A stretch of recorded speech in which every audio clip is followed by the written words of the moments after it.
Good evening, ladies and gentlemen. Welcome to tonight's edition of HR Mentorship Learning Series.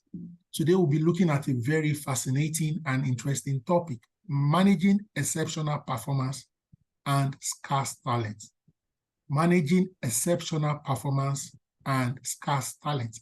Our facilitator for tonight is a regular on this prestigious platform. He's my brother, he's my friend, he's my colleague. His name is Matthew Edegbe.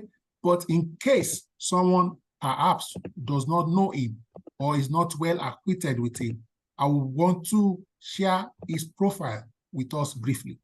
Matthew has over a decade experience in core human resources as a professional with strong background in consulting, manufacturing, construction, factory operations and effectiveness, and fast consumer moving goods business. Matthew's significant interest includes human capital advisory, organizational design and development, business leadership, people management and culture, consulting, recruiting, compensation and benefits, learning and development, HR project delivery, data analytics, and so on and so forth. Matthew has successfully built and managed human capital in Nigeria, Central Africa, and even the Middle East. He possesses proven expertise across various human resource value chain. Matthew is an empowering leader. He provides support in the development of his team and infuses teams with the energy and passion that empowers them to think big, outpace strategic, excel in delivering business objectives, and excelling in what they do. Currently, he's a PhD student in managerial psychology at Obafemi Awolowo University, Ile-Ife. He also holds a mini MBA with the Kedia Institute. He has a master's in business administration from Lagos State University and a BSc business administration from Tansian University. He also is SHRM certified. Matthew Edegbe is a career mentor with Faith Foundation and Tony Elumelu Foundation. Matthew also volunteers as a research fellow, human capital management at Nigerian Economic Summit Group, is a fellow with McKinsey Consulting. Matthew has a couple of certifications. He's PMP and Prince 2 certified, so he's a project manager. He's an associate of the Chartered Institute of Personnel Management and also several other reputable organizations. Ladies and gentlemen, let us welcome tonight, yet again, for us to get value and unlock wisdom, Mr. Matthew Edegbe. Thank you so much for joining us tonight. Over to you, sir. All right. Thank you so much once again, Mr. Oluyemi Adeosun for having me. And I'm also trusting that tonight's session is also going to be another remarkable one where we'll all have opportunity to learn together across walks of life that we've all gathered from. Hello, everyone. My name is Matthew, and today we'll be looking at managing exceptional performance and scarce talent. And so before I start, I'll run us through what I have carefully looked at for the outlines that I think that I'm sure that will work for us and also guide the purpose of tonight's discussion. And so moving on. So the first is we are going to look at the meaning by purpose of definition. Who do we assume or who do we call exceptional performance and as well as scarce talent? And then we are going to look at identifying exceptional performance and scarce talent. How do you identify them at workplaces? As HR professionals, as CEOs, as business owners, how would you be able to see one of these performance and talent? How would you be able to identify them? We'll look at it carefully together. And then another part of it is the retention strategies for exceptional performance. We'll carefully look at how best these individuals can be retained in their organization at workplaces, and so that we don't get to lose them to other competitors or for them to possibly leave the country to somewhere else to do something else. And then another part of it that we're going to look at how we can attract and manage scarce talent. This is another very important part of it, and the current phase of the new normal in the Nigeria workspace, as looking at the total capacity of people and culture, you find out that what we are faced on with now is have so much talent that that are leaving to competitors, and some of them are leaving the country.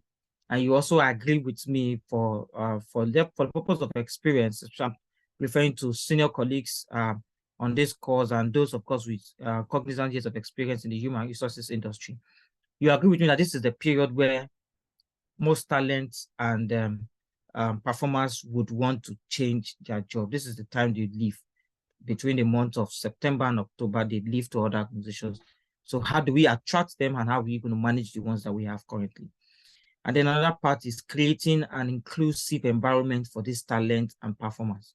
And then continuous monitoring and feedback. So this outlines has been put together, and I'm sure that they are going to help us, and closing it at the legal and ethical considerations for it. So I know too well that by the time we're able to go around these areas of these outlines, as professionals, CEOs, and human resources leaders at different workplaces, we would be able to carefully see how we manage them, and we're able to see how we attract them into our different workplaces. And of course, as leaders, HODs, team leads, and CEOs, I'm trusting that at the end of today, our top talents and performers within an organizations would have reasons to keep them, and then attract more to join us at workplace. So, but I want to ask, before we look at, can anybody just go to the chat box and just drop what's your own, what do you think, or who do you assume to be an exceptional performer, and who can you identify, or what can you say scarce talents are? So anybody just go to the chat box and just drop something there. I'm waiting and I'm going through them. Just go to the chat box. What do you think an exceptional performer is? And scarce talents, please, let's have them.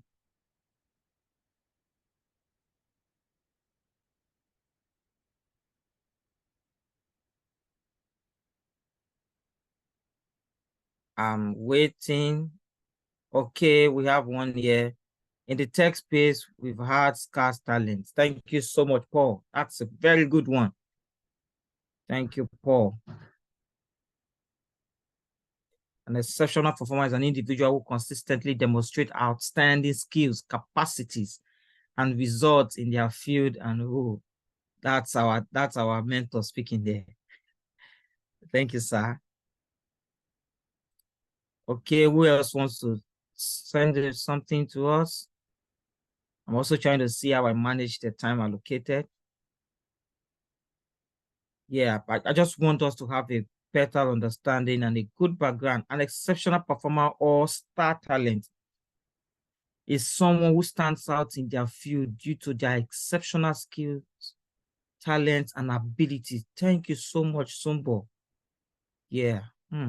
Who stands out? So what distinguishes them between themselves and other peers at that area that she has confirmed. And they say they consistently deliver exceptional performance or achieve remarkable success in their respective industries. Sumbo, you're a professor. Are you not a professor? Are you not a professor? Yes. This is good. This is good. So let me just you've all helped in creating a good background to tonight's conversation, and trust me, I am so happy that you all have an existing knowledge of what you want to talk about. Okay, I have another say, in other words, high potential one who is able to take on a more senior role. Thank you so much. That's a good one. So I'll move on and let's see what we have. And so, for the sake of definition, this is what we have here. And I'm sure that for everybody that has given us their own respective idea, there is an alignment. Exceptional performance are individuals who consistently exceed expectations in their roles. Matthew, I have this task for you. Please close up this task.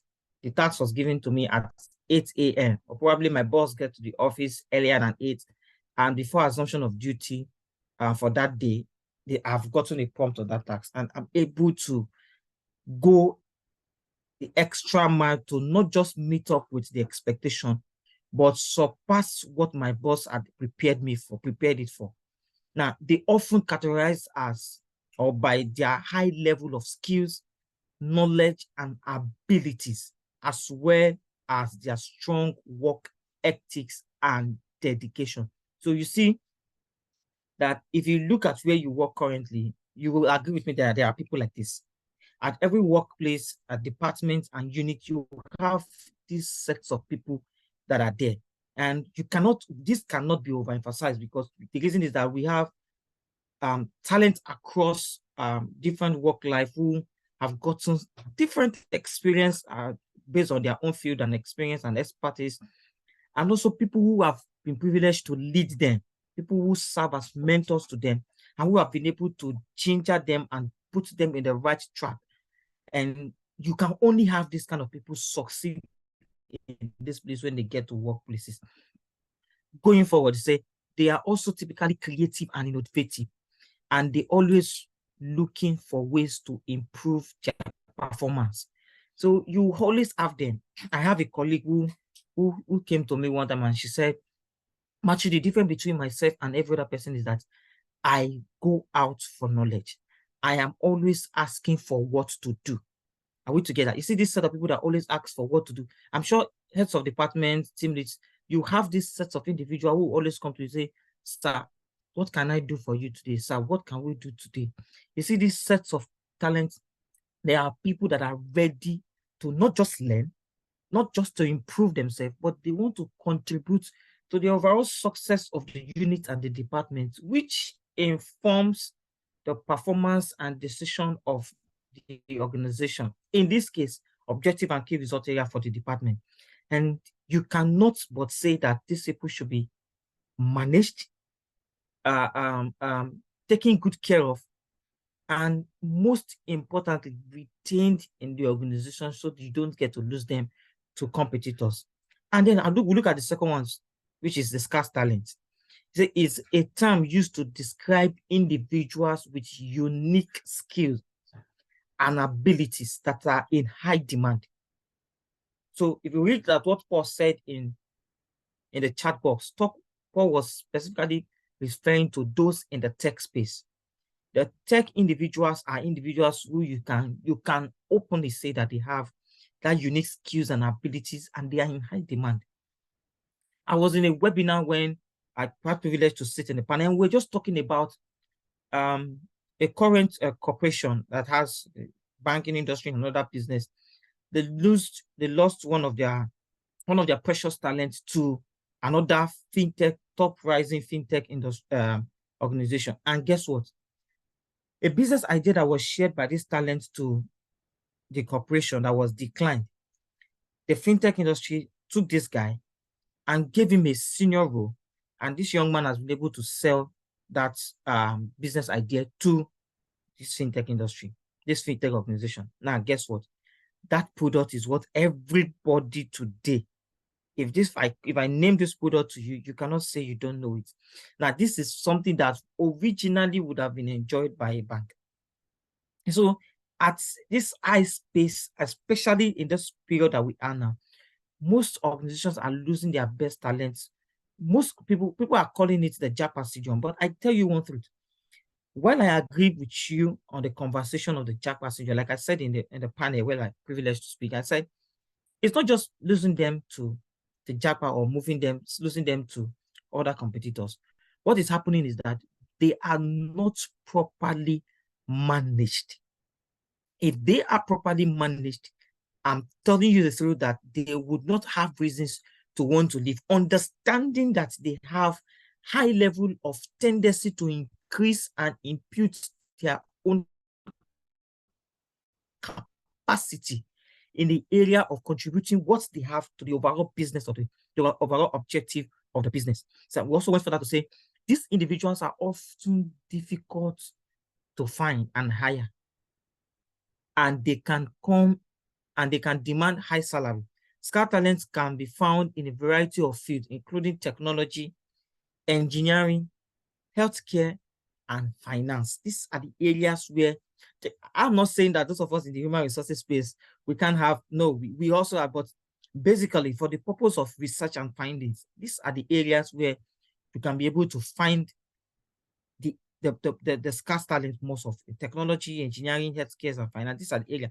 I had the privilege to recruit a position for a finance director, and we were given the required competence that was needed. Job description was shared, resumes and everything. People submitted resumes. We got referrals, and guess what? At the end of the panel interview and everything, we went to the extent of getting subject matter experts who are professionals in these areas, who have been able to, who can be able to say that this is who we want and this is who can do the job. Now, I tell you that for over 25 resumes that were filtered for that purpose, we couldn't get a suitable candidate that can almost immediately fit in for that role. We had opportunity to just, okay, we'll recruit this person, we'll bring in this person and we'll train. We couldn't. And so, but for human resources, come on, we have so many generalists and we have so many specialists and like that. But these areas is where we have found the scarce talent more of. So let's move further to see something else. Now, there are characteristics at which you can be able to identify them, so that even at your own workplaces, as team leaders, as heads of departments, HR professionals, CEOs, there are these characteristics that when you see these characteristics in them, you'll be able to identify that this is who Matthew is referring to as exceptional performance or scarce talent. So let's see something here. The first one is high level of skill and knowledge. Exceptional performance and scarce talents have a deep understanding of their field and are constantly learning new things. When it comes to their field, when it comes to web development, and you say, okay, Matthew is a performer in this space, when you bring that to me, I will be able to deal with it without having any limitations or constraints or barriers. These sets of persons have a deep understanding of what they do. They have deep understanding of their job. They have a deep understanding of their field. There are people that you do not need to supervise them. There are people that when they come in immediately, they know what to do. They know where to start from. They know where to end. If they need information, they know where to get information from. If they need to consult somebody, they know who to. These are the people that are in this category. The next one says they have strong work ethics and dedication. Exceptional performance and scarce talents are always willing to go the extra mile, and they are committed to their work. In the previous webinar where we had Tony speaking to us, she said something that as a leader, she ensures that she gets to work before every other person. When I listened to her said that, I was just thinking that, Matthew, I'm supposed to resume work at 9 a.m. And so at what time do I get to work? I get to work before 9. But trust me, when I come to the office, there are people that I meet in the office seated before 9, and even sometimes 7 o'clock, 8 o'clock, they are there. And so these people are not just committed, but there is this extra mile in showing the level of dedication to their work. And when you are given assignments, they don't just do the assignment within the confines of that space. They go the extra mile to consult. They go the extra mile to meet with people. They go the extra mile to understand the purpose of meeting with the required targets that has been set for that purpose of the assignment given to them, and ensuring that the feedback is positive. And when the feedback is not positive, they go the extra mile to see how they can be able to do what? Come back with a good feedback again. These are people that have shown that extra mile, that extent of dedication to their work. And then another part of it is creativity and innovation. Exceptional performance and scarce talents are not afraid to think outside the box. And they are always working, always looking for new ways to improve their work. You see, this sort of people that when they are in a team, they are always thinking. They always say, okay, can we do this differently? Can we do this differently? You know, I'll still go back to Tony again. Tony said something that when everybody is moving to the right, she don't just move to the right. She has to think, why should I move to the right? Why shouldn't I go to the left? So there are people that think outside the box. They don't just follow the crowd. They go the extra mile to go to think that what is the different thing that I can do? What is it I can do differently? These are the people that are in these categories. And they have those problem-solving skills. They can identify and solve problems effectively without being biased, without taking sides. And these people are always making the good part of leadership. You can't, when you meet with them to solve problems, you can't find them taking sides. They were always seated at equilibrium to solve the problem that has been put in front of them, and how either party leave that space or that meeting happy, and with that level, extent and level of togetherness. Another part of it is the communication skills. They can communicate their ideas clearly and effectively. They don't beat around the bush. If they feel that, Matthew, this strategy of recruitment, I think, is outdated. However, this is what we can do differently. At line 1, 2, 3, 4, 5. Now, they don't just stop there. They go as far as also bringing out hypotheses to validate what they have said. They don't also stop there. They also go to the extent of giving you benchmarking.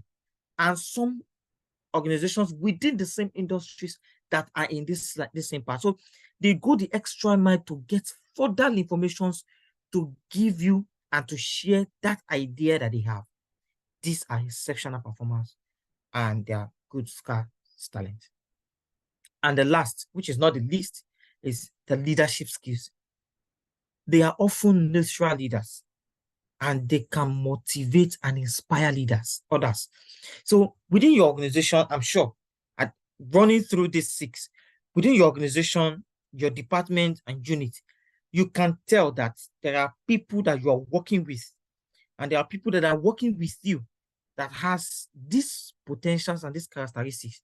If you have them, you need to pay more attention to them, and you need to give them more opportunities so that you don't get to lose them to competitors, or you don't get to lose them to the JAPA. So I'll move again. Now, why will I agree that there are exceptional performers? And we also agree that we have scarce talent. But I need you to also know that there are some possible challenges when it comes to attracting them. And so we are going to look at these possible challenges together. There are just 4 of them that, if you go around to do your research, you go to different school of thought, they are all embedded in these 4 different areas. And we are going to look at it carefully together. The first one is they always come in high salary expectation. But of course, if I am good with my job, if I know that the organization needs me, if I know that without me, the organization will not be able to move ahead, if I am certain that if I join the organization within 3 months, I will do a turnaround, what do you expect? I want to make myself very competitive. I want to make myself very competitive. I will want to say that, of course, as at the level at which I am, I should be able to make myself stand out. And they want to say, okay, high salary demand, pay me this, because I know that I'll be able to do this for you. And so this is how they come. Exceptional performance and scarce talent often command a high salary, which can be a challenge for organizations with limited budget. I sometimes, a few years ago, I had the privilege of being interviewed by an organization that, from the outside, I would love to work with them. So, but at the end of the interview processes, and I met with the CEO, the remuneration that was presented to me it didn't look as, I was thinking that probably the organization wasn't serious about And then the other part of it, I thought that they wouldn't have gone through the whole of this process and get here to say, Matthew, this is what we want to pay. Excuse me. And I also had a privilege to recruit for a particular position, and the budget for the role, at the point when the client was giving me that budget, I knew there was going to be a problem. And for every of the talents that we were able to speak with, none was ready to accept that remuneration. And this is because they understand and know what they are coming to contribute. Another part of this is competition from other organizations.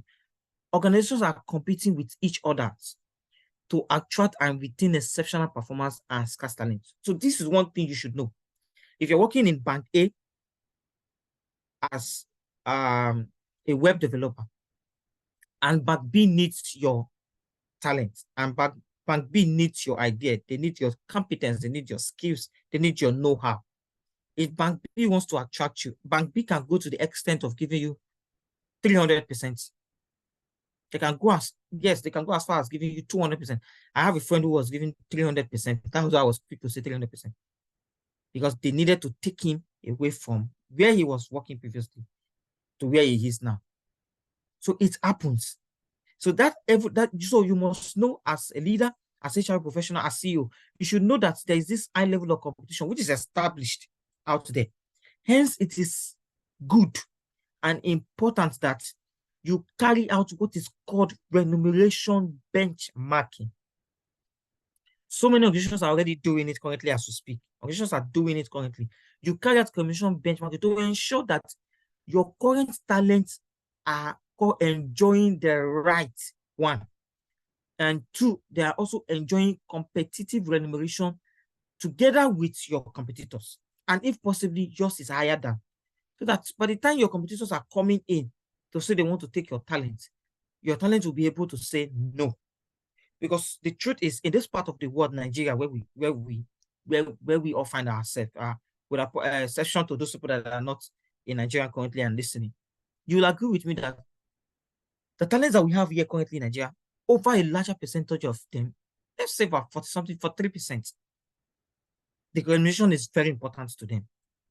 The remuneration is important to them, while a larger percentage of them talks about the culture. I agree. But the remuneration also speaks well. If the remuneration is not okay, they wouldn't want to consider it, whether you have a good culture or not. And I am not also saying that culture does not speak well. Culture speaks well. Culture is also competitive in the space too. However, if you have a good culture and your remuneration is not competitive, you may not be able to get some talent. Another part of it is the lack of opportunity for growth and development. Exceptional performers and scarce talents are looking for organizations that offers opportunities for growth and development. I have, personally for me, Matthew Edigbe, I have long throat for success. I have long throat for growth. I have long throat for development. If I join an organization and I see that the organization does not have a good succession plan and they don't have a good opportunity for growth and a good opportunity for development, I will just stay for a while and I will leave. And this is one reason why I personally, as a recruiter, I don't criticize resumes when I see candidates with 2 years, 1 year, 6 months. I don't criticize. I only try to ask what has happened. I don't criticize. So you must be able to create that environment for growth and development so that when this talent comes in, or those that you have currently, they have that mindset to say, in the next 2 years, I will be a manager. In the next 3 years, I'll be a senior manager. In the next 4 years, I'll be a principal manager. In the next 5 years, I'll be an assistant general manager. So they have these targets. They already see the growth. They see the growth. They see the development. And so within themselves, they make all necessary plans to ensure that the set key performance indicators that have been shared to them, they work around it to ensure that none is dragging them back from achieving that success. So this must be clearly stated and for everyone to see. Another important part of it is unhealthy work-life balance.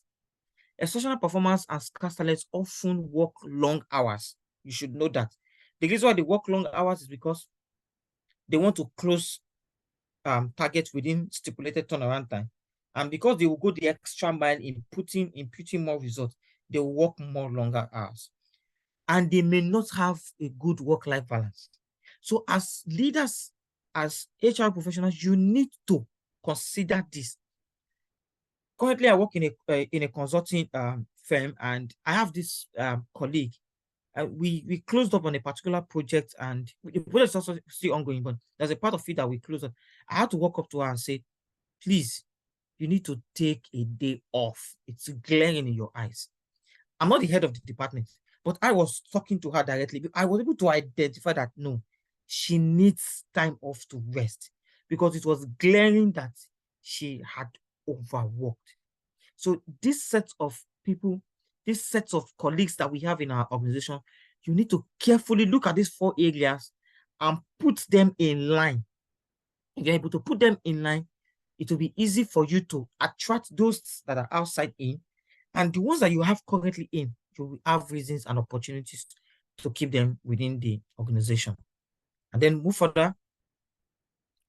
Now, how do you identify exceptional performance and scarce talent? This is important that I needed to bring this out for the purpose of further discussion, and so that it gives us opportunity for us to learn more and going further on it.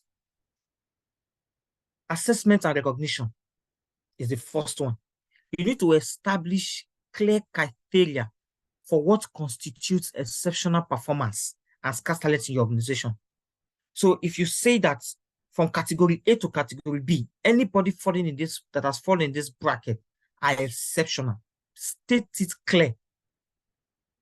You need to state it clear, and so let everybody see it. Even the security, those in charge of janitories, everybody knows clearly that this is what, these are the people that are constituted in this formal area. Another one is you need to regularly assess employees to identify high performance and individuals with unique, hard to find skills. There are people in the organizations today where you work that if they tender their resignation, whether or not they give you notice period, you know that the organization is going to have a shake. I'm sure. Am I correct? Please, I bring this up again. Let's go to the chat box. Go to the chat box and drop something. Let me see this confirmation. I've said something. I said there are people in the organization that if they tender resignation and whether they give you notice period or not, there is tendency that the organization is going to have that shake. Please, in the chat box, please confirm whether I am correct or not, referring to your organization. Okay, I have somebody said, you are correct. Thank you. Yes, 100%. Yes, oh, Victoria, thank you. Yes, there are people. Yes, you are very correct. You are very correct. Thank you. So there are people like that if they should tender in your workplace, once they tender resignation to say, dear HR, thank you so much. I am so happy for the numbers of years I've spent with this organization. Trust me, I had the opportunity to grow. Thank you for the opportunity for the trainings that you've given to me. Thank you for the opportunity to develop my skills. However, in consonant with my offer letter dated so and so, I wish to give the organization a 1 month in lieu notice, serving 1 lieu notice, telling the organization that I wish to end this engagement. HR will start running up and down. HR will start jumping. There's trouble. So we have these people in organization. It has happened to me before, and trust me, how I was able to even resolve that issue, I cannot. But what I know for sure was that talent eventually left. So there are talents like that in your organizations. You need to identify them, and as soon as you identify them, ensure that you give them that enabling environment for them to be able to stay. Another part of it is data-driven insight. As professionals in the human resources space, you must be data-driven. I enjoy a fellowship with McKinsey Consulting. So regularly, every day, I receive notice from McKinsey of what happens about talent regularly. I'm also a research fellow where I speak in the area of human capital management with Nigerian Economic Summit Group. So every day, we get metrics of talents. What happens to talents? What are talents saying right now? What is happening to a particular industry? What some industries are suffering? What is happening in the consulting space right now? What is the new thing in the consulting space? What is happening in the manufacturing space? What is happening in the tech? So I get these notifications regularly, and it helps me to prepare myself at all times. And so, like I said earlier in my introduction, I said in this period of September and October, this is the time where talents are leaving organizations to another organization. This is the period where organizations are planning for 2020, 2024, and this is the period where they are doing salary review. So you know that these sets of persons, if you don't speak to them on time, you may lose them. So you need this, and for you to be able to do this, you need data. Data is what you need. In the space we are today, irrespective of your field, irrespective of the nature of organization that you're working in, irrespective of the departments that you're occupying, whether for tech, whether for HR, whether for finance, whether for sales, whether for marketing, commercial, publicity, what have you. If you don't have data, you would be thrown out of business, you will be thrown out of office almost immediately. Data is what will speak for you. So you must be data-driven if you want to be able to identify them. You need to utilize performance metrics, feedback, and talent analytics to pinpoint exceptional performance and areas with scarce talent. Within your organization, you know, like I appreciate the confirmation. So you already know that if Matthew says he's no longer working here, what happens? So how you need to get every of these information and prepare. I had a privilege where it was at the point where we lost a major talent. I had to prepare a document, a very realistic document based on benchmarking of other competitors, and say that this is what we are, this is what, okay, I think then I was in the automobile industry. And so there was this new automobile organization that came into Nigeria, came into Lagos through a deliberate partnership with Lagos State government. I don't want to mention the name of the organization. They came in through a deliberate partnership with Lagos State government, and they needed to assemble vehicles and some other, BRTs and like that. And so I was virtually all the talents that we had were moving to that place. So I was just like, and they would just come, HR will take, HR with this, HR with that. HR was like, as HR manager, like, within a week, I could just get like 4 or 5 resignation. And by the time I'm resuming Monday morning, I have resignation waiting for me. And so by the time I just had to just prepare this document, confirming what this organization is giving to these people, what is other automobile industry paying to their talent. I put up this document together and I shared to the chief operating officer for my own business unit, and he was shocked. I said, Matthew, then we are in trouble. And so we needed to carry out a review immediately. So you need this data, and you need each of this feedback to be able to do every of this. Another part of it, in moving on, is the retention strategies for exceptional performance. You need to think of how can they be retained. How would you be able to retain them? Those are things that you have, because we've already confirmed that we have some of them, but we need to think of how do we retain them. How do we retain them? Matthew has said that September, October is the time that people are going to be leaving. Yes, that's the truth. So you need to start thinking, how do you retain the ones you have? That is if they have not start putting up, using your internet to send their resumes out to other organizations. So you need to start thinking, how do we retain them? What do we do? Is this a good time? Yes, this is a good time. It's not all hope not lost yet. This is a good time. You can do something from tonight. You have Saturday, close of Saturday, and tomorrow, for those of you that have your personal system, to make research and findings. What can I do differently to these particular talents that we have? That you're sure and you know that if the tender resignation is going to affect your organization. And so don't just restrict it to just them. Enlarge your scope to the entire talents that you have in your organization and put it up. The first one, which we spoke earlier, is recognition and reward. Acknowledge and celebrate the achievements of exceptional performance. When they do something, when they close a milestone, when they meet up a target, please acknowledge and appreciate them. I have an intern that works in the same business, in the same unit with me. And it doesn't report with me. But whenever this intern is able to do something for me, I go to the extent to tap his back. I appreciate him a lot. I thank him and I said, thank you, bro. You have done well for me. And sometimes when I'm working, I call him and I sit him. He brings a chair, sits close to me, and we are working together. When I'm doing something, I'm showing him what I am doing. I have been able to go to the extra mile to recommend some courses to him that are free online.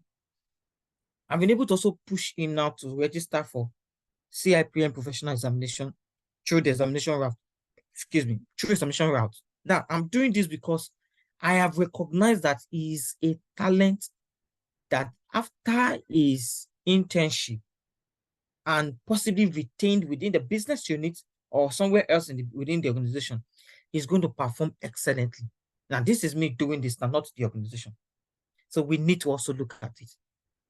You need to implement a robust reward system, including competitive compensation bonuses and non-monetary incentives. Just like I said earlier, you need to be sure that what you are paying them is what other industries within, what other organizations within the nature of business are paying.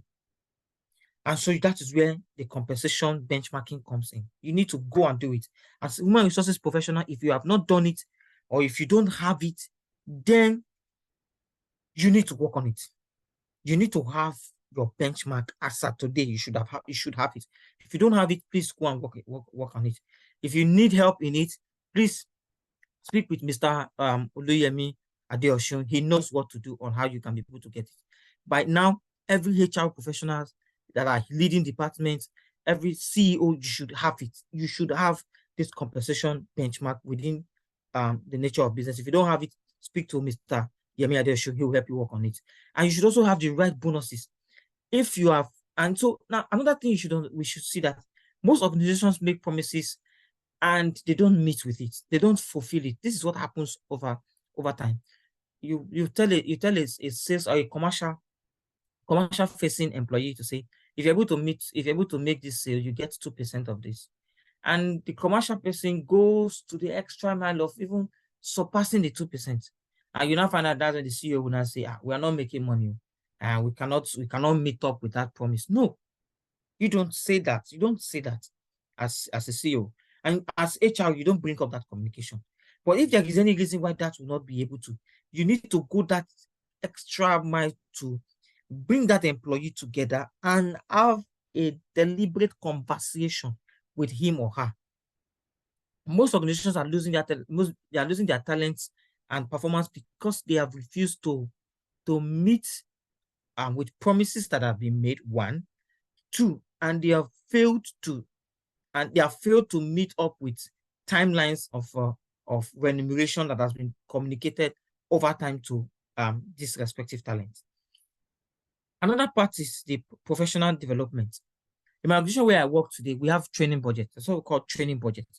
When I assumed DDT, the people and culture team walked up to me and said, because I work in the consulting organization where I serve in the advisory department. So, and they come to us and said, Matthew, we have a training budget for you. This is the amount for the year. I was like, whoa, you mean I am entitled to this amount to training for 2023? They said, yes. I said, oh, that's good.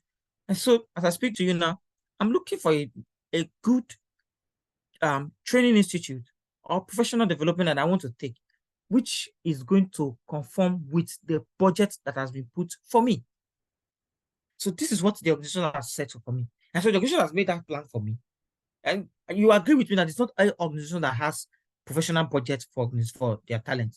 Now, this is what my organization is doing for me.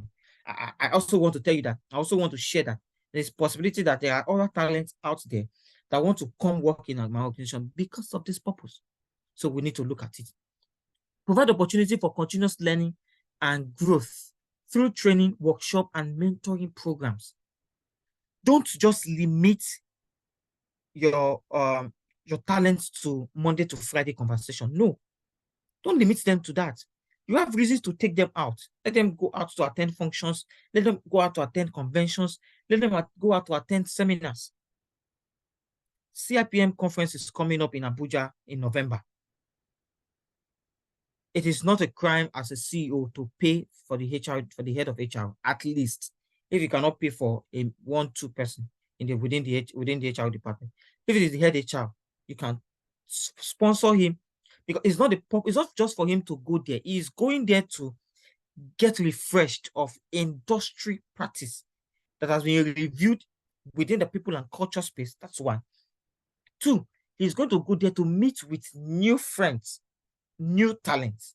He's going to meet with other senior colleagues and senior individuals within the space of human resources, and as well as outside the human resources space, who would, of course, help in bringing more information and nurturing this talent that you have sponsored, and in turn come back to your organizations, whether you like it or not.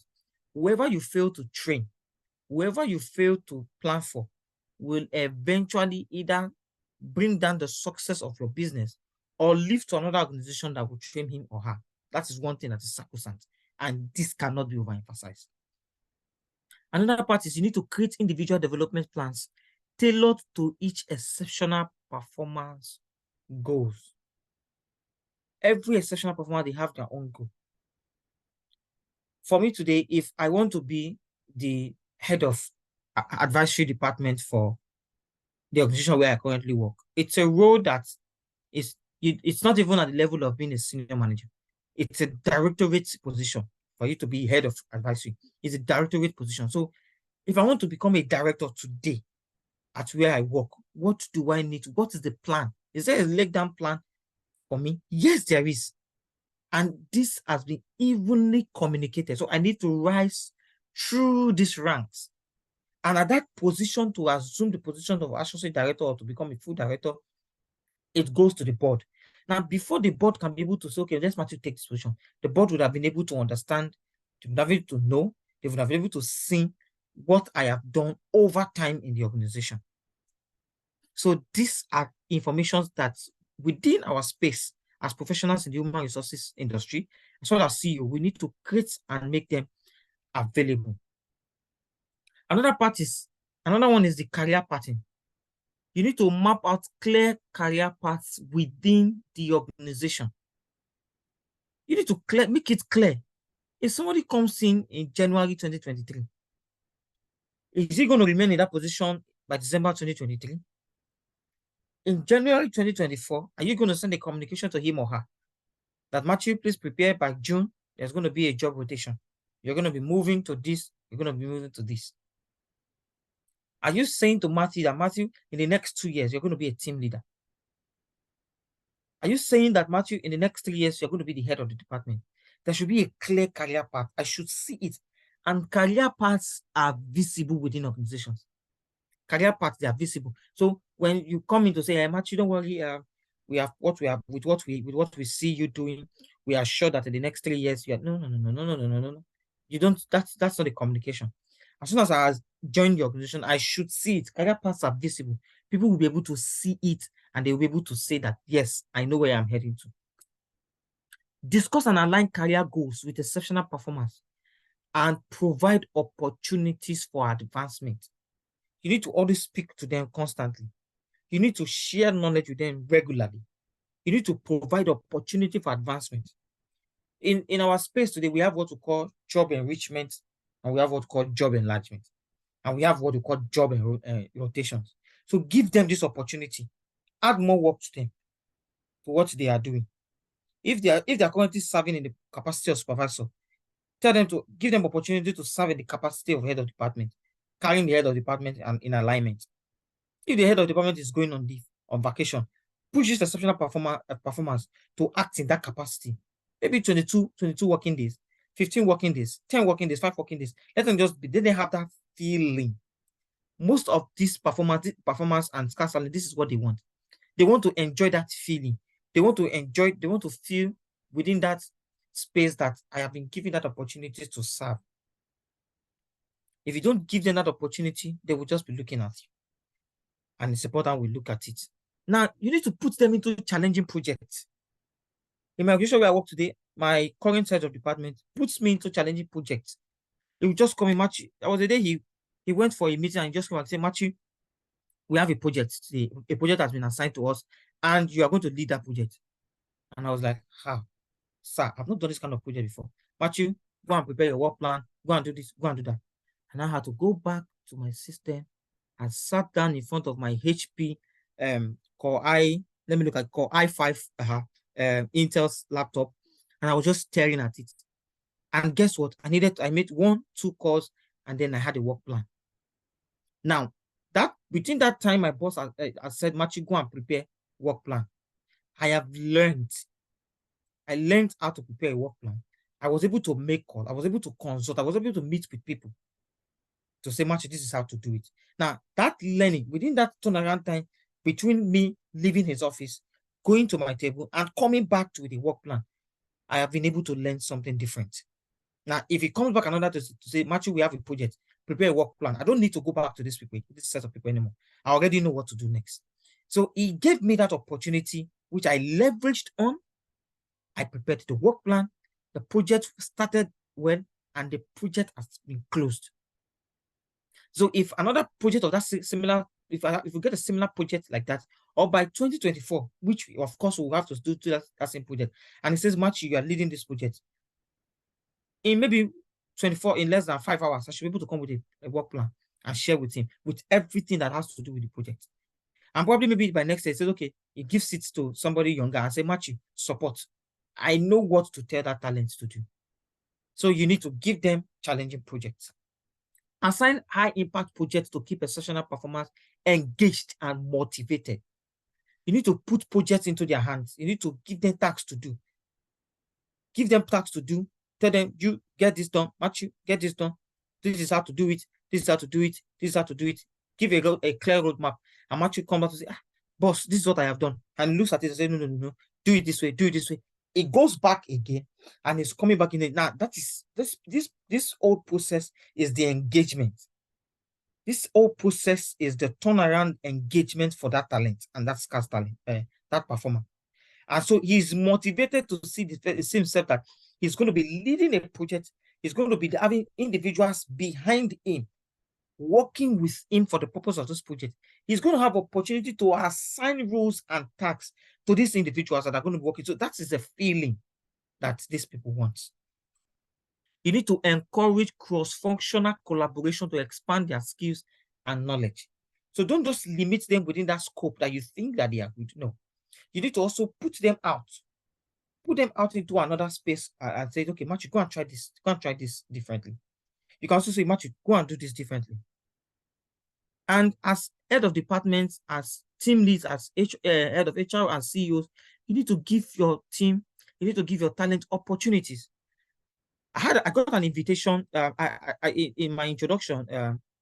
Yemi spoke about me being have a relationship with Nigeria Economic Summit Group. I got an invitation to come for a training last week by Nigeria Economic Summit Group somewhere in Ikeja, and it was a full day training for selected individuals. And so I went to meet my head of department, and I showed him. He says, I took the email to him. I said, sir, not that he does not trust me, but I just wanted him to see the content of the mail and the information. I said, sir, I have this invitation. What do you think, sir? I would love to attend. And he said, oh, Matthew, this is good. This is good. And now, guess what? I went to meet him to seek approval to attend so that I can also send an email to the robust people and culture. Now, in his capacity, he was telling me that this is going to add to your existing knowledge. This is going to support your career projection. That's what my HOD was telling me this. Before he would say, I approve, he's already telling me the impact of that training. Now, at the end of it, he now said, push this to people and culture and put me in the copy and tell them I'm aware. Please attend this training and enjoy yourself. Are we together? And so that was how he went. I attended this function, and guess what?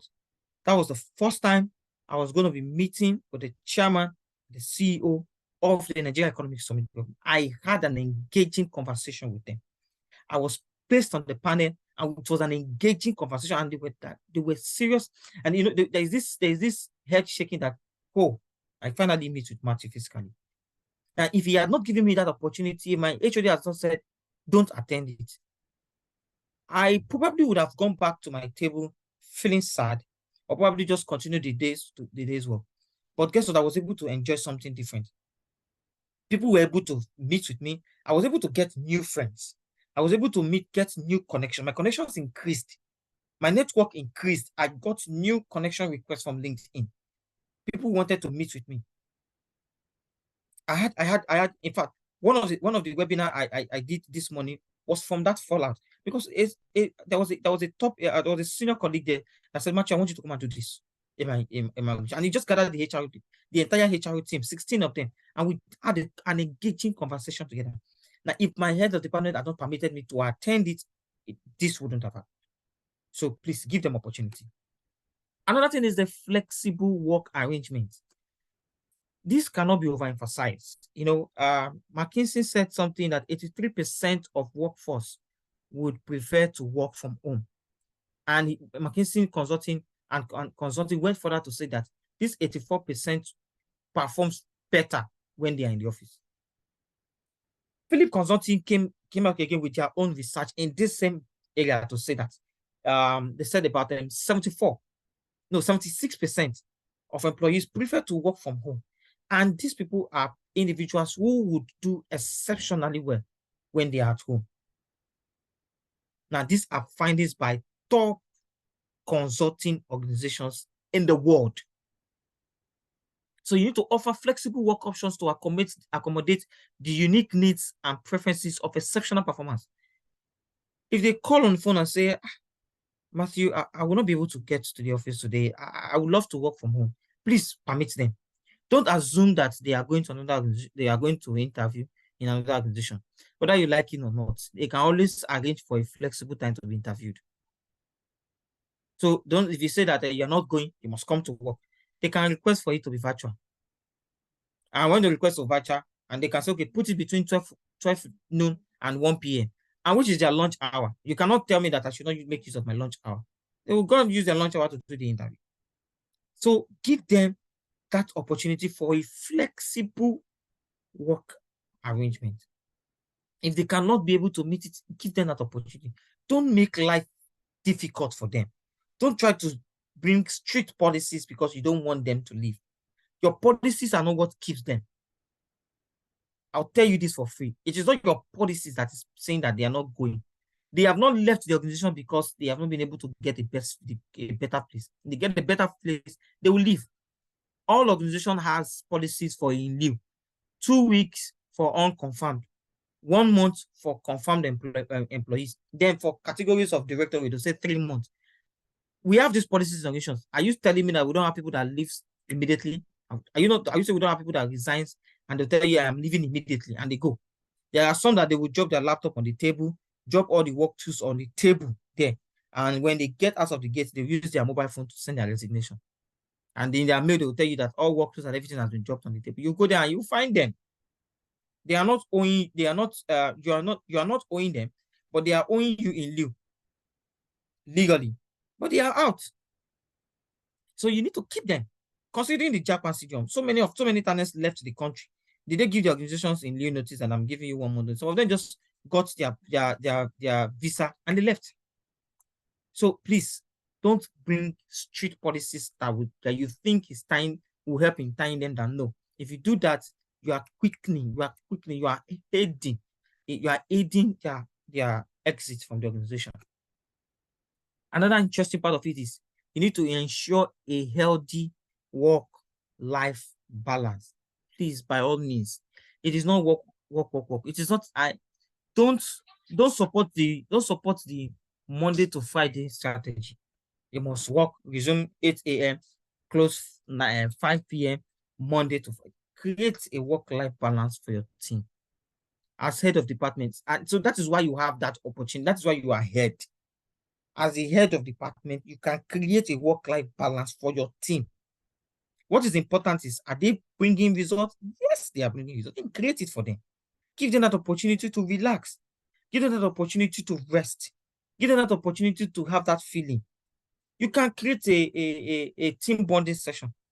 My head of department created a team bonding session. My CEO created a team bonding session for the department. And we went out, myself and the other team members in the department, to have a nice time together. My head of department has already designed another one again. So you need to create it. Don't just they work Monday to Friday and everybody said it's on. And when it's Friday, you are seeing everybody packing their bag to say, oh, weekend has come again. Please, nobody should call me. No. That is not what we should do. We should create a healthy work-life balance for all of them. Another part of it is attracting and managing scarce talents. So this is important because you see these scarce talents, they exist. So we'll agree. We are in consonance that they exist. So, but we need to now see how do we attract them. As soon as they are attracted, how do we manage them?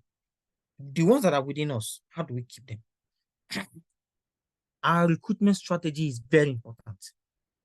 Very, very important.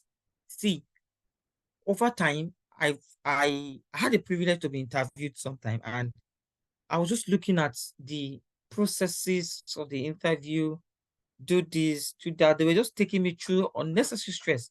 I just had to call the talent acquisition specialist that has been conversing with me and said, please, I'm not interested in following up in this conversation. And he was like, Matthew, why? At this point, our CEO, I said, no, no, no, no, no. Even at this point that you want to meet your CEO, I'm not interested. I'm not interested in it. So why? And I was able to educate him. I said, this and this and this and this are the things that I observe. And I'm not too comfortable with it. If this is the process, then what if I join your organization? What is going to happen to me? And I was like, oh, Matthew, we're sorry. I said, I'm sorry. This is a red flag for me. I cannot continue. So our strategies for recruitment must be top notch. If your recruitment strategy is not in best practices, or it is not industry standard, or it is not in compliance, if it is not what is in vogue currently, please work on it. And in doing this, you need to develop a targeted recruitment strategy to attract scarce talent. You need to look at a strategy. How do you get them? There was a time I was on webinar. I think it's also an HR mentorship, where I spoke about the Sabi group. I mean, if you know the company known as the Sabi group. Let me see that on the chat box. The Sabi group, the Sabi SABI. If you know them, please on the chat box put the name of the company. You're free. We're speaking good about them, so we're not criticizing them. Somebody say yes, so a very passionate head or say left engagement, and we are okay. So who can speak? Say when we talk about the Sabi group, who knows them? I have come across them on LinkedIn. I know Sabi. Okay. You all know them. Yes.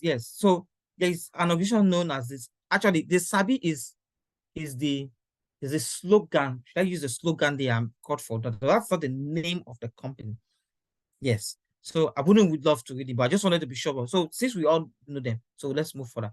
So they exist. They came up with a strategy, and guess what? Who did that? It's one of a top senior HR professional in our industry today. He joined the organization. I think he spent less than a year or so. He came on board and changed the strategy. He changed everything about the organization. He was able to put things right about the organization, and things came different. And people started moving. People started jumping. Everybody wants to work in the Sabi organization. Everybody wants to be there. People wants to be there. People wants to work with them. It is happening because somebody somewhere came in and changed what they used to do over in that organization. Cultivate relationship with industry experts and actively network in talent scarce field. Today we have the HR mentorship forum, and daily, regularly, we resolve issues within the industry at different natures of business. You can see an HR professional will come in to say, I have this kind of challenge. Somebody will say, I have this kind of problem.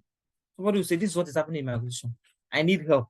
Now, these conversations are what helps you at the end when you eventually go to, meet, when it eventually happens to your own organization. So when issues like this and cases come, it is easy for you to be able to speak around it. So cultivate that relationship with industry experts. Meet with people in your field, people in the HR space. What are they saying? Are you in the same relationship? Are you in the same network with them? When you have issues and when you have concern, if you run to them, will they answer you? Will they give you access? You come down and they will help you out with it. Another part of it is competitive compensation. And so I've already spoke on that earlier, but I'll just speak little on it. Offer competitive salary package and benefits to attract and retain scarce talent. HR professionals, I want to beg you, because we are the one that usually here in this area. There is a budget to pay somebody 400,000. So because you want to show that you are very good at negotiating, then the next thing you just see is that HR professional has been able to convince somebody who is supposed to earn 400,000, you now pay the person 250,000 gross or net, as the case may be. And then at the end of the day, this scarce talent comes into your organization, and as HR manager, you are happy to say, "Oh, I brought Matthew from from company XY to us, and we are paying him this," and everybody's happy. "Oh, HR manager, you have done well." And Matthew watches within the organization and realizes that he has been cheated. You know one thing about the grapevine? I'm sure most of us know what grapevine is. Within that grapevine, Matthew will know that he was cheated. That's one. Two, Matthew have opportunity to make friends with people, and he gets to know that as at the level of a manager, he's being paid 250,000. Somebody else is a manager is earning 500,000, 600,000. And what happens? Matthew feels cheated. Matthew feels betrayed. And the HR manager, who has been applauded for bringing Matthew in a cheaper rate, is also enjoying himself in his office and rolling on the chair. What happens? In no time, Matthew leaves to another organization. Because that is the time you will now start saying, "Okay, Matthew, can we now pay you this?" And of course, we all know when you tender resignation, an organization wants to now say, "Hey, Matthew, nobody wants to hear you anymore." Because we'll be consigned to the fact that you cheated me while I was here. Why didn't you do this? Consider performance-based bonuses and signing incentive. If you're a business, if your organization is divided into maybe perhaps two different sector where you have the support and the business, and you say, for those people in the business, please by all means do this, do that. When you do this, this is what comes to you. It is important, very, very important, that you meet up with the promises.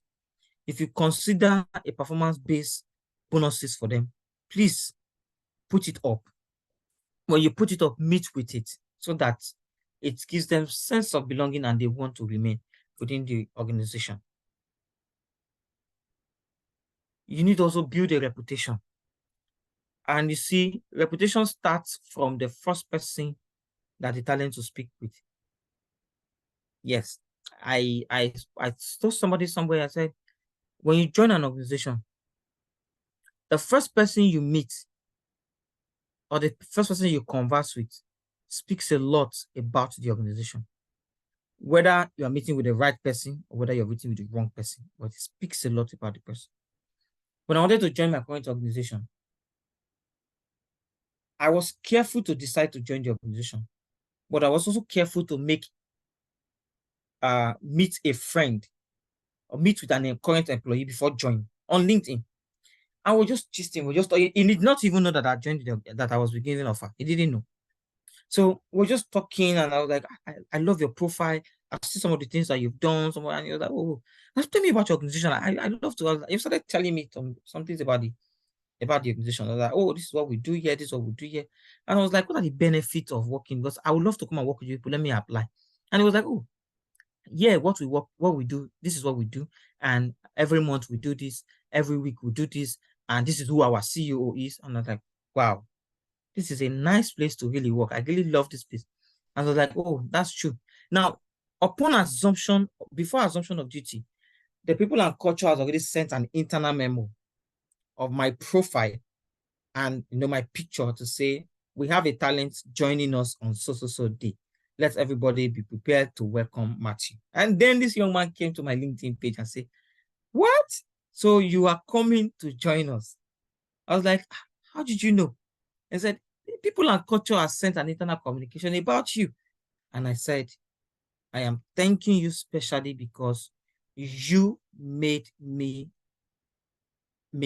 final decision to join the organization. Everything you said about the organization has made me to join." And he was so happy. And the day I assumed duty, we went out together for a lunch. So a reputation is important for both the part of the employer and everyone who are making decisions on behalf of the employer. Now, I tell HR professionals, it is not just the problem of the CEO. It is the problem of everybody to build reputation for an organization. The best of brand ambassadors for organizations are the employees. So if you do not treat employees very well, they won't speak well about the organization. So that is the part of the CEO. Now, for the part of the employees as well, it is what you tell people outside about your organization, that is what they will take. So if you speak well about your organization, you don't even know who you are speaking with, whether he or she is somebody that is in conversation or in an engagement with the organization, and he or she wants to join. So if you don't speak well about your organization, they would want to come. And also as an employer too, if you are an employer that makes promises and you don't fulfill them, people outside the world will get to know you. And when they get to know you, they can only get to know you by what your current employees have said about you. And so what that means is that nobody wants to come and work with you. There is a particular role that is still, I'm still seeing it in circulation on some of the HR communication groups that I'm into. I still see that role being advertised over and over and over. So the question I'm asking is, I'm talking about as far back to, I observed it from 2022 to date. So the question is it that nobody has filled in that role? Then what is happening? Is it that they've not gotten talent? Something is fundamentally wrong. Is it that within the organization, there's nobody that can be moved to occupy that space and then build on it? Then something is fundamental. So reputation speaks very well. And closing it, highlight unique selling points such as challenging projects or a culture of innovation. And this is what speaks for you. If you are able to set this path, talent will be the one to want to come to you to work. They will come with their resume to tell you that this is what I have done, this is what I have done, this is what I have achieved. This is what I think that I can do for you. And you'll be able to have them in your organization. Another part is cross-training. Implement cross-training programs to develop existing employee skills to fill gaps in scarce talent areas. There are some skills that are top-notch are currently on demand right now as we speak. We'll talk about data analytics, top-notch now. As a matter of fact, as HR professionals, I'm sure we all know that today, if you're an HR professional, you don't know how to use the Power BI, there's a problem. If you cannot analyze data, there's a problem. If you cannot use the balance scorecard, if you cannot analyze data on balance scorecard, there's a problem already as an HR professional. Your CEO wants to see you. Now, CEOs of today are not interested in PowerPoints. You're giving them unnecessary PowerPoints and you put so many write-ups and everything. They're not interested. You know what they're interested in? They want to see analysis. They want to see you give them analysis. Point A to point B. And bar charts and pie charts, diagrams. This is what they want to see. They're not interested in your write-up or the right use of vowels and the right use of consonants. They're not interested in it. They want to see a typical representation of data. And so current talents don't have it. I agree with you. This is possible. But what have you done as an HR professional? What have you done as a CEO to develop them on these skills? There are so many institutions that you can send them to. You can sponsor them for them to be trained. And so by the time they get this training, they come back to give you that which you want. Encourage knowledge sharing and collaboration. KSS, knowledge sharing session. You must be able to encourage knowledge sharing sessions within your organizations for respective departments, respective business units. Encourage collaborations as well. Collaboration is another oil that is working within organizations today. If departments collaborate together, what that means is that the objective and key result areas for these both departments will be met evenly by just collaboration. By just collaboration, they will meet with it. And so, but if you don't encourage it when you say, oh yeah, you department, go and work on your own. You the department, go and work on your own. It will not work. So as CEOs, please, it is important that don't make your organization where every department works in silo. No, create that collaboration mechanism where they will have reasons to want to collaborate and speak together. So succession planning. Develop a succession plan that identifies potential successors for key positions occupied by scarce talent. So it is important.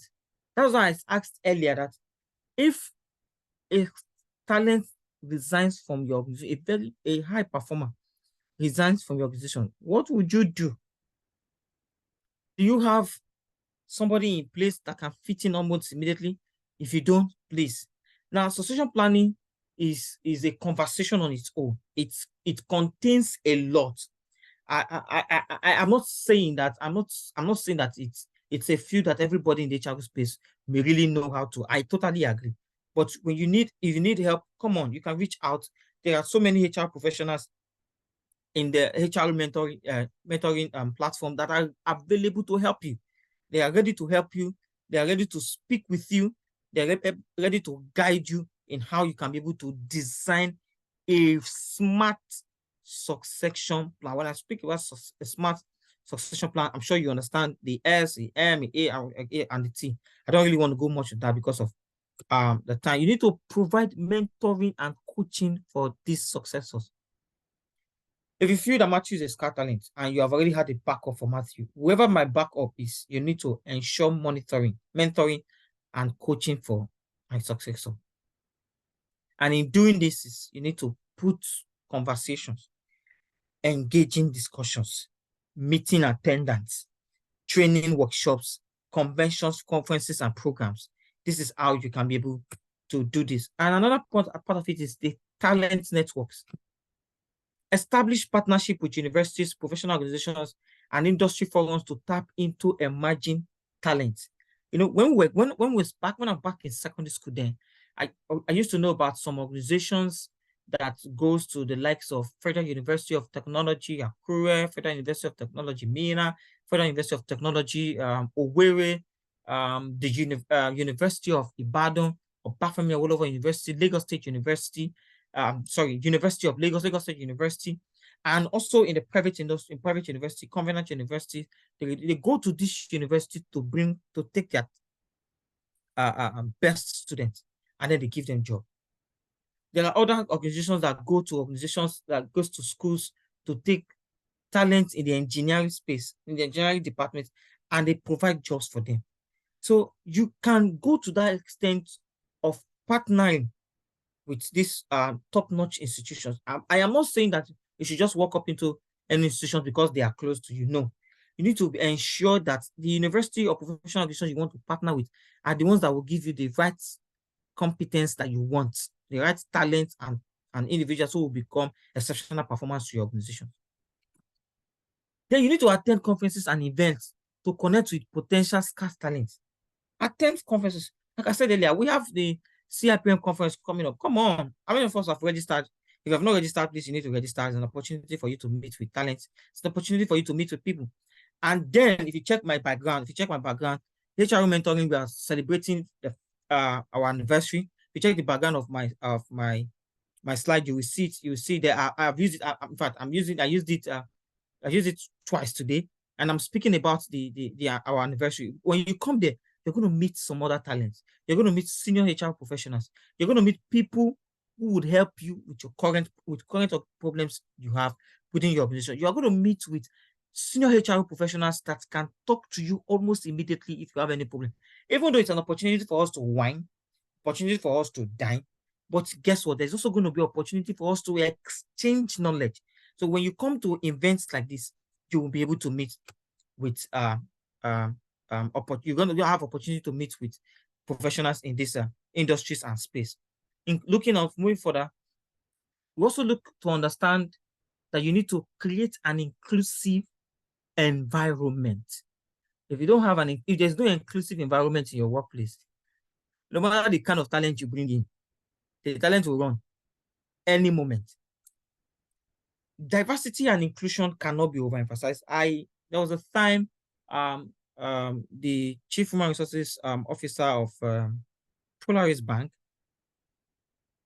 Polaris Bank. She came around to our organization, and then we just she was it was a mentoring conversation. She was talking about diversity and inclusion and how it affects organizations today. And I was just careful to listen to her to realize that organizations today are failing in this area of diversity and inclusion. You need to foster a diverse and inclusive workplace where all employees feel valued and respected. No matter, so I'll give you an instance. In my organization where I work today, our core members are not called core members. We don't call them youth corpers. No, we call them interns. Now, we don't treat them as corpers. We treat them as colleagues. They attend the same meetings that other employees attend. If we have a session called the Ignite session. When we have Ignite session, they attend the same Ignite sessions. They attend the same knowledge sharing sessions with us. So when we invite you as a speaker, you don't get to know this person is an NYC and a copper. You don't know if this person is an intern. No, we are all colleagues. So they are given that sense of belonging.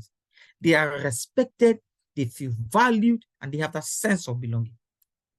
You need to recognize that diversity can enhance problem solving and creativity. So it is important that we look at it. So now, while we agree that some CEOs may not want to really look at that area because every CEO wants to make profits. I agree with you totally. But as HR professionals, we have that responsibility to drive it. We have to drive it. We have to drive it to the last bottom, to the extreme end. It is our responsibility to do that. Another part of it is inclusive leadership. Train leaders to be inclusive and promote a culture where different perspectives are encouraged. So if you have a leader, if you have somebody leading a department, ensure that that leader understands that everybody working in his unit or in that unit or in that department must have sense of belonging. Where that whatever they say and whatever they do is not thrown to the bin. Whatever comes out of their mouth, whether it is good or not, it is accepted immediately. If there is need for correction, if there is need for adjustment, if there is need for further education, if there is need for mentoring and coaching, that is done immediately. And so that employee feels welcomed to speak further in any other given opportunity. Ensure that that leader actively supports and mentor exceptional performers and scarce talent. We have some HODs and team leaders, without apologies, I sincerely apologize, but I just have to say this, that we have HODs and leaders who identify this exceptional performance and talents, but they try to hide them. So they don't give them visibility. At workplace, it's called visibility. They don't give them visibility, so you don't get to see them. So because they are HODs, they have opportunity to quickly identify them, so they hide them in, so that people don't get to see them. People don't, because of this, they probably are scared that this person wants to take my job. No. So as head of department, as CEOs, as HR professionals, HR leaders of organizations, our job is not. So I know I was speaking to an HR professional. I mean, what do you do daily? Monitor attendance and prepare. Somebody was telling me that I start preparing my payroll from the first working day for the following month. Oh, really? Our job is not even. In fact, these are operational. At this level, we don't even no HR professional at its very good career year should be thinking of operational activity anymore. Should be thinking of the strategic part of it. And this is a strategic part of our job. Strategic part of the job where we need to see what heads of department are doing to individuals that are reporting to them. We need to be careful. We need to watch as HR professionals. I've been in the HR space for more than a decade. I've led HR departments within Nigeria, Africa, and Middle East, as well as Central. So I've done this. So I've been able to see what heads of department do. So sometimes when you see appraisals comes in, as HR professionals, as lead HRs and CEO, you need to critically look at it and ensure that you have the right person leading this talent. Continuous feedback and monitoring. Continuous monitoring and feedback. This cannot be overemphasized, because guess what? These talents and scarce performance, they will always talk. Regular performance reviews. You need to conduct regular performance reviews and feedback sessions with exceptional performance and scarce talent. You need to speak with them. how often do you engage them in conversation? When you see them in the lift, you're going down and they're going down. How do you engage them on the lift? How do you speak with them? What questions do you ask them? What do you speak with them at? What are the questions that gets to you? What question within the value of the organization do you ask them? What question within the 5-year strategic plan of the organization, how it aligns to their department, how it aligns to them as an individual? What are those questions you ask them? Do you do that? If you don't do that, you need to start doing this. You need to adjust strategies based on their evolving needs and aspirations. Because needs will always arise, because aspirations will always arise, you need to develop strategies. And so HR professional, that's what I said earlier, that you need to have data, because once they come to you, you already know that this is what is obtainable out there. So because you know it is what is obtainable out there, you are preparing how you'll be able to meet up with them. Another part of it, you need to stay current. Keep abreast of industry trends, market changes, technological advancement, and anticipate evolving talent needs.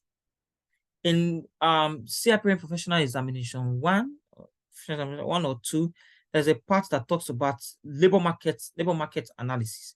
So I had the privilege to lecture that course sometime for a particular institute, and we were dissecting labor markets, and we went as far as speaking furthermore on the demand and supply of talent, and how it affects industry trends. So if you don't stay current on what is happening in the market today, and the demand in the labor market today, I tell you, you will just be losing talent without you knowing what is happening.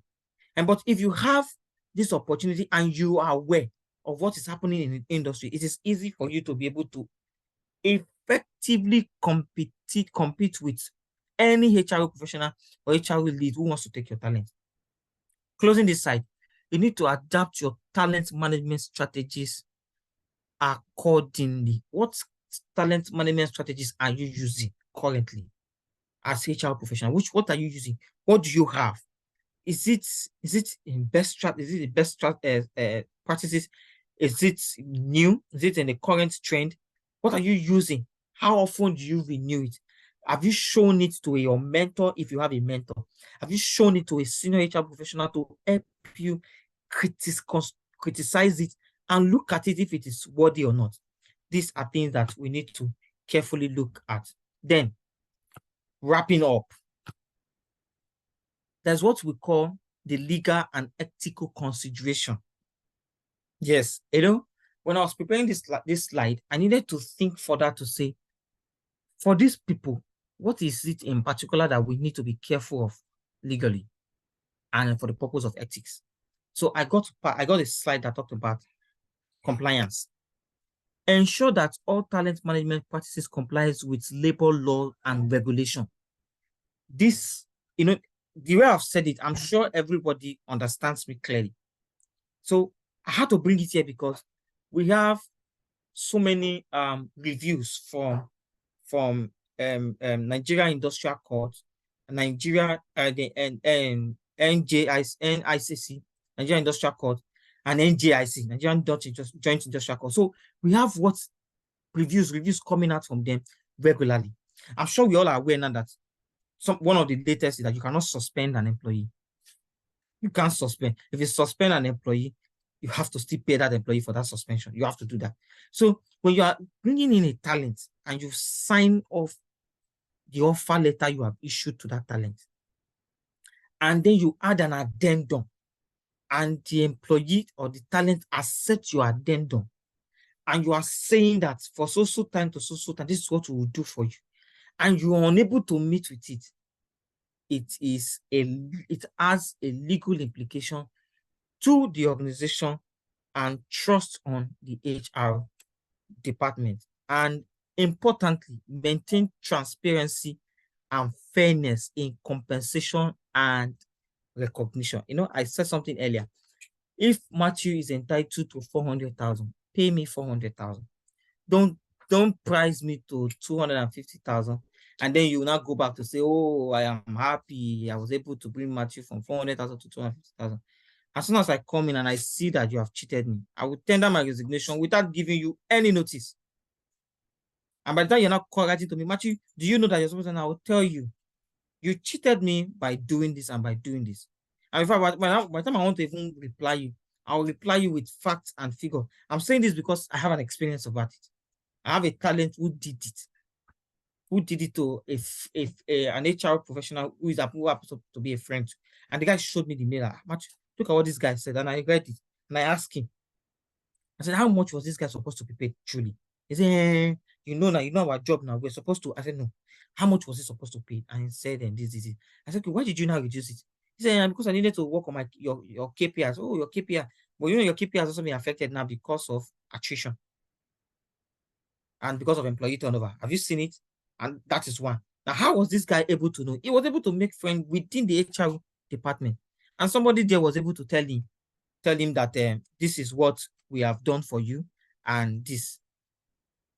And so for us, it is important that we must be able to do this and clearly share what we have for it. Thank you so much for listening. And I am trusting that you've been able to learn so well from it. Thank you. I'm available to receive your questions anytime. Thank you. Thank you so much, Matthew. This has been fantastic as always. We would like to take 2 or 3 contributions so that we can call it a wrap. It has been a long day. This has been a very engaging session. If you have any questions or contributions or comments, please do well to quickly raise your hands so that we open the floor for you. Please, Matthew, also check the chat box. There might have been 1 or 2 questions earlier from the chat box. Okay, yeah, I saw one. I'm seeing a question from Scarce or Gola. I'm sorry if I didn't pronounce that very well, please. I'm so sorry. Okay, the question is, in my organization, we have 3 stages of interviews. The first is the technical and behavioral interview. The second is the culture fit. And the final is the CEO chat. Is a chat with the COO, Chief Operating Officer. Is this good? Is this a good standard for recruitment? Now, Dorcas, if you have this in your human resources policy document, it is fine. However, it is not a crime for you to do a technical and behavioral interview process. It is good. This is fine. And it's also important for you to do the culture fit. However, when you're doing technical and behavioral interview, you can also fall in the culture fit. So you may not need to do first level, second level. So your culture fit can come in that same first level where you have the technical and behavioral. When you're doing behavioral, you're also fixing the culture fit as well, I'm sure. So you cannot close it with the Chief Operating Officer phase, which happens to be the first and second. For the purpose of communication, do not try to elongate your interview processes so that, because guess what, while you are doing this interview, it's possible that talent is also being interviewed by other organizations as well. So if you extend it to 3, 4, you may eventually lose this talent because this talent may get 1 out or something. But for this particular one, your technical, behavioral, they are good and they are necessary. They are ideal. But you can actually fit in the culture fit into that one so you can have just 1 and 2 only. I'm going up. Then the second one is okay. I think that's the only one for now. I think that's okay. So that's the only question. I don't know if there's any other question. Okay. I have one from Obianuju. Please, can you elaborate more when you said an organization cannot suspend an employee? Oh, okay. All right. So there was a notice we received. I'm sure I'll still see how I can share it again, from a Nigerian Industrial Court about suspending an employee. So now, not like an employee cannot be suspended. So for the purpose of suspension is for you to carry out an investigation over a case that has been reported, irrespective of what it is. So if you want to suspend an employee, it must be for a valid purpose. However, while that employee is on suspension, he or she has to be paid for that period. Now, the purpose of suspending that employee is for him or her not to have influence on the processes. That is the purpose. So if you suspend that employee, don't say that because you're on suspension, you've not worked for those numbers of days, you will not be paid. No, you have to pay the employee for that numbers of days. So that is what NIC shared to us. Ngozi said, where the CEO doesn't, sorry, I didn't get that. Doesn't HR just a minute. Let's quickly take Blessing. Blessing, you can unmute and speak. Then we take Victoria. Okay, good evening.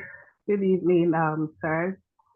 I would like to first thank you for a wonderful job. I really learned a lot. I have been in business development and I'm trying to transition into HR. So just practically attending classes to broaden my knowledge.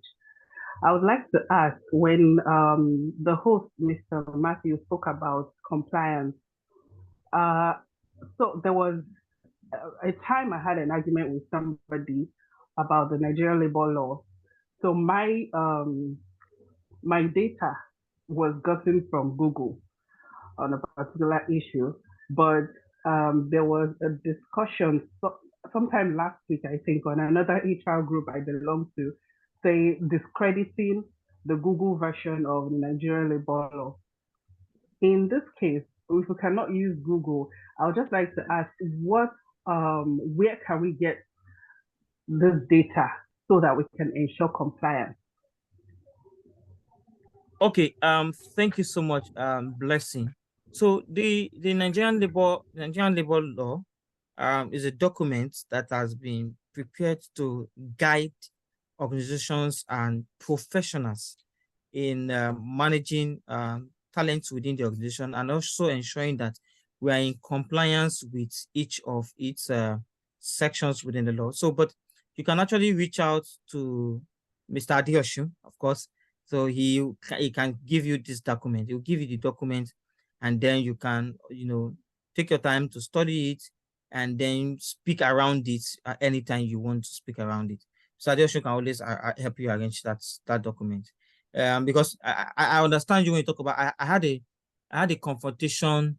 Okay, there was a time we had some visitors from one of our clients, and then they came around to, they came around for something, and unfortunately for me, I went on Google to get an information. Okay, I went to Google to get information of the Nigeria price per barrel for oil. Yes, I went on Google to get it.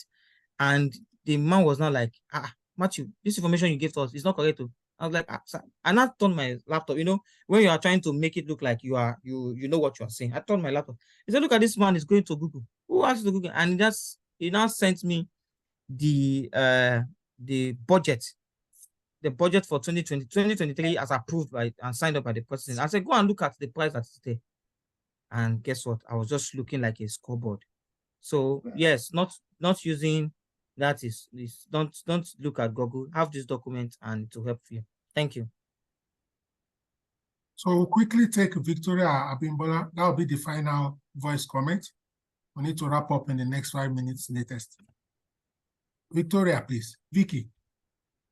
All right. Good evening, Mr. Emil. Well done, Matthew. I raised my hands just to comment on the question the person asked about if the process with the recruitment is okay and all. And yes, you have given a good response, and that is, well, if that is even if that is in your policy, there is still a room for amendment.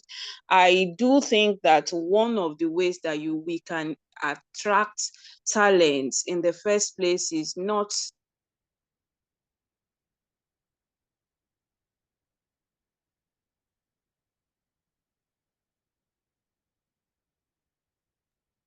I think Victoria may be experiencing network issues. There's a question here. Myself, I know that I provide good. Hello, can you hear me?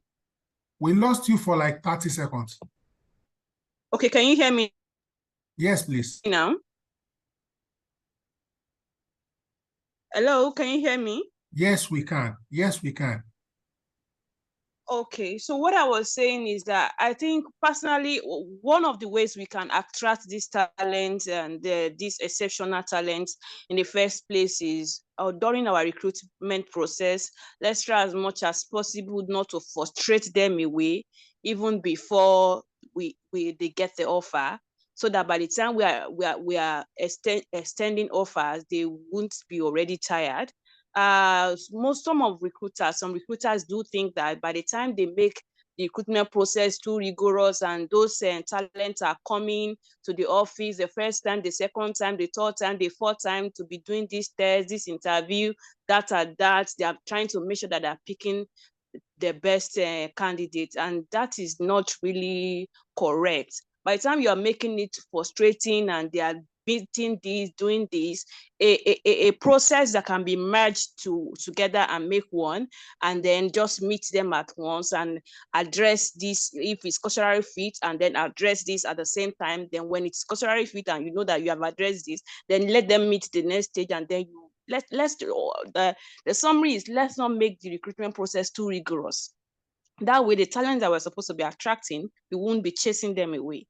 So that's just my contribution. Thank you. All right. Thank you so much, Victoria. Thank you so much for that. Okay, I've been permitted to take a question from Ngozi.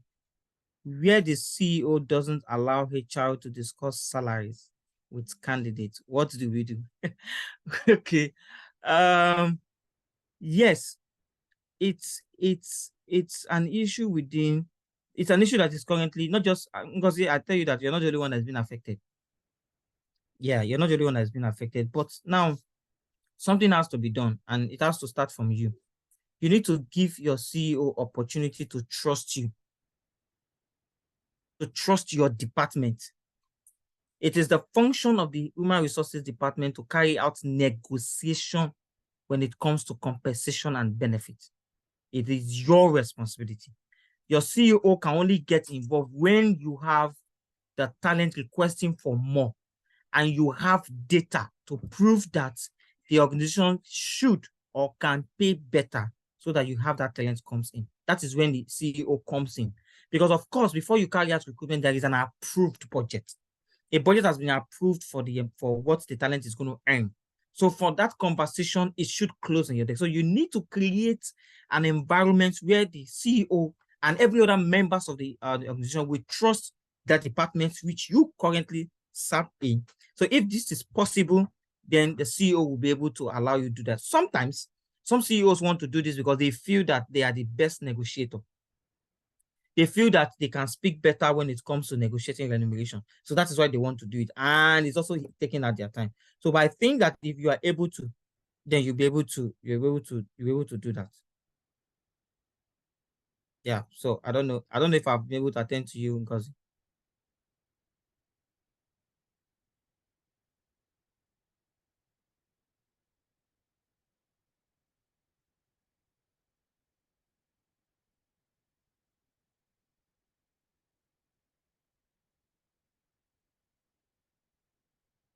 Please, can you all hear me? I don't know if it's my network. Okay, so thank you so much. I want to appreciate everyone. I trust you had the opportunity to learn, to relearn and learn. I also had the opportunity to also learn from you too. Thank you so much for those that put up contribution in making this work out. Thank you so much. I really appreciate it. And thank you so much, Mr. Oluyemi Adeosho, for having me once again. Thank you.